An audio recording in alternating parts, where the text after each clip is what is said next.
Captain Ibrahim Traoré just dismissed two top military officers. Two senior officers, Quartermaster-Commander Ouédraogo Sékou and Commander Bélem Mahamady, were dismissed from the National Armed Forces. Why? They failed to report to duty for more than 6 days.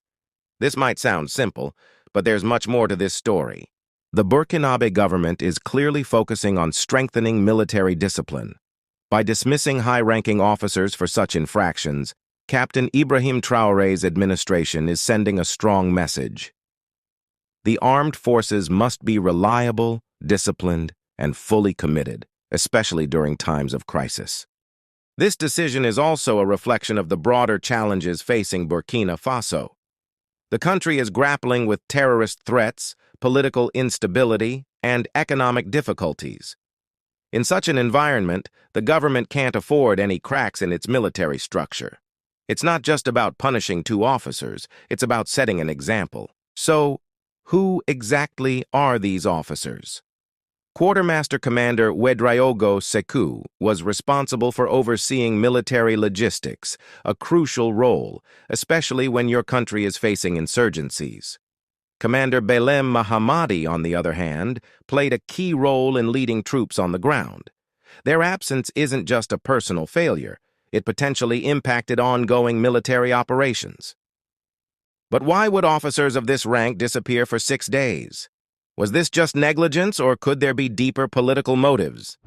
Captain Ibrahim Traore just fired 2 military commanders in Burkina Faso Armed Forces currently. And the reason behind is that these 2 military commanders, they were absent for more than 6 days. Yes, which means 6 days they do not show at work. Guys, could you imagine? Now, if you go to Nigeria, you will find that there are military commanders, they will not go to work, or they will go to work, lately if they want to. If you go to other African countries, whether Ghana, the Gambia, look, in majority of the African countries, the leaders there, they just behave like they are the owner of the country. They just behave like, they are not accountable to the people. And in Burkina Faso currently, the law has changed. Captain Ibrahim Traoré said, look, if you are going to work for the government in Burkina Faso, you are there to work for the citizens. You are there to serve the people.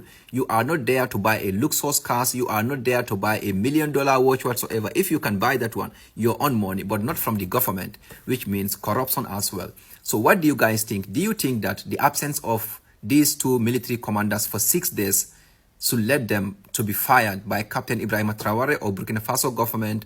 Let me know in the comments what do you guys think, because to me personally, this is something correct. If all African countries should do these things, our people are going to be very, very productive. But you have leaders, they behave like, no, they are not accountable to the citizens. This is just madness. And by the way, the former leader of Burkina Faso, also the military interim leader, the ones Captain Ibrahim Traoré removed from power, is currently in Togo, seeking asylum. So now, Burkina Faso, they are talking with Togolese authorities so that they will send him back, extradite him back to Burkina Faso to face charges, because he wants to remove Captain Ibrahim Traoré's government. He wants to overthrow the government. Not only that, but they are also working with the terrorists so that they will be able to overthrow Burkina Faso government. So that talks is also going right now. But let me know, guys, what do you guys think? Do you think that these 2 military commanders should be fired? Personally, I think yes, because so many of our government officials in Africa are corrupt, are lazy. They go to work whenever they want, they talk to the citizens however they want. They do not respect the people because they think that they are the country, whilst they are not. Law and order should be in place. I want to see this thing in all African countries, but comment below, please, what do you guys think?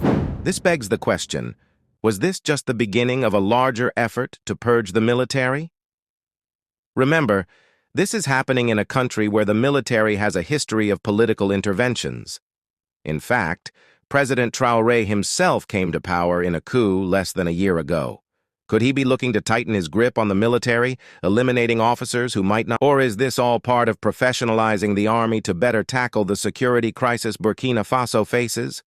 Either way, it's clear that military discipline is at the top of Traoré's agenda. But this isn't just about 2 officers being dismissed.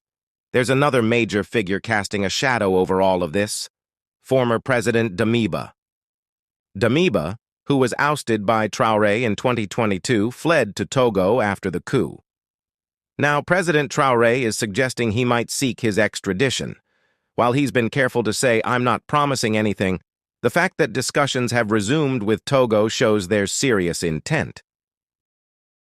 So why is Damiba back in the spotlight? It appears his actions during the Barcelhogo tragedy, a violent episode during his time in power, shocked not just the Burkinabe people but also neighboring Togo. Could this be enough to push for his extradition? Captain Traoré has emphasized that he doesn't want to create unnecessary conflict with a former leader, but at the same time, he's under pressure to hold Damiba accountable. This is a tricky situation for Traoré, who's trying to balance diplomatic relations with Togo while maintaining his image as a leader who delivers justice. So will Damiba be brought back to face justice in Burkina Faso, or will Togo remain a safe haven for the former president? And more importantly, how will this affect Traoré's standing both at home and in the region? The decisions Traoré makes in the coming months will have huge implications not just for Burkina Faso, but for the entire region.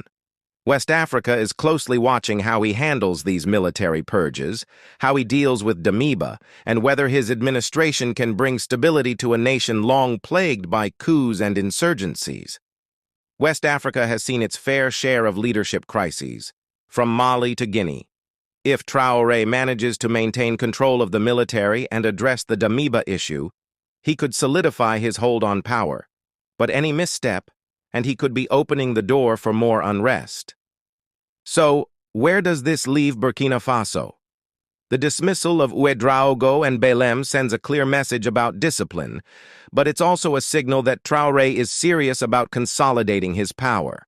As for Damiba's possible extradition, we'll have to wait and see if Togo cooperate. Captain Ibrahim Traoré isn't just any leader. He's a young, dynamic military officer who took power during a period of intense political instability.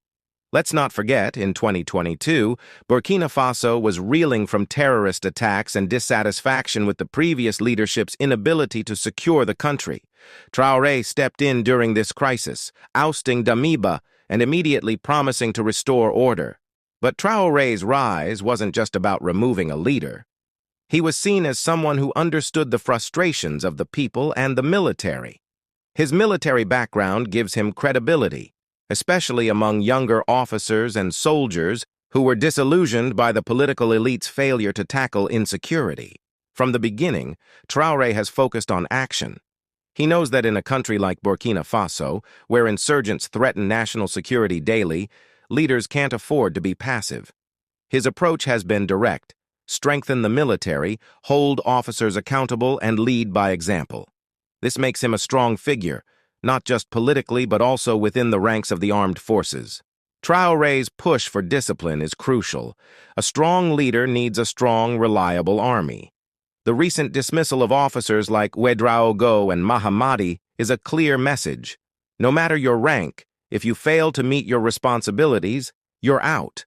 This isn't just about punishing individuals, it's about creating a culture of accountability. In an army facing active threats from jihadist insurgencies, discipline isn't a luxury, it's a necessity.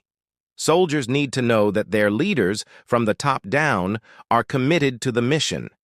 Any deviation from duty, especially at a high level, weakens the chain of command, and that's something Traoré simply won't tolerate. This isn't just about a couple of officers disappearing for 6 days. Traoré wants to ensure that every officer, every soldier, knows their role is critical to the nation's survival. With a disciplined and unified military, Traoré can focus on the real battle, restoring stability and defeating terrorist groups that have wreaked havoc in the country. For officers in the Burkinabe military, the message is clear. Follow Traoré's example. He's not asking anyone to do something he wouldn't do himself. He's been on the front lines, and he knows the stakes.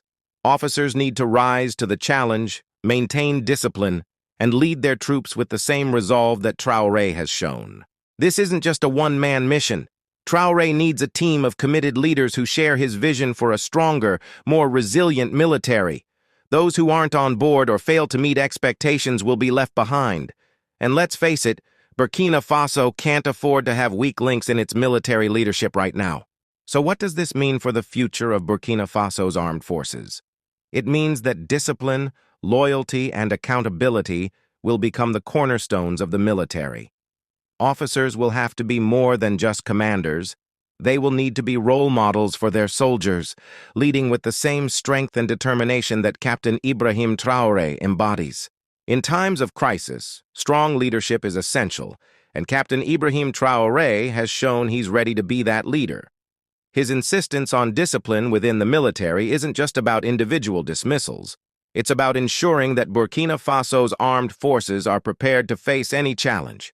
Officers who fail to meet these high standards will have no place in the new Burkina Faso. As the country continues to battle external threats, Traoré is positioning himself and his military to be a disciplined, unified force capable of defending the nation. And for other officers, the message is clear. The time for lax leadership is over. It's time to step up or step aside. Let us know your thoughts in the comments. Do you think the purge will continue? And what should be done about Damiba? Make sure to subscribe for more updates on Burkina Faso and global geopolitics. Thanks for watching, and we'll see you next time.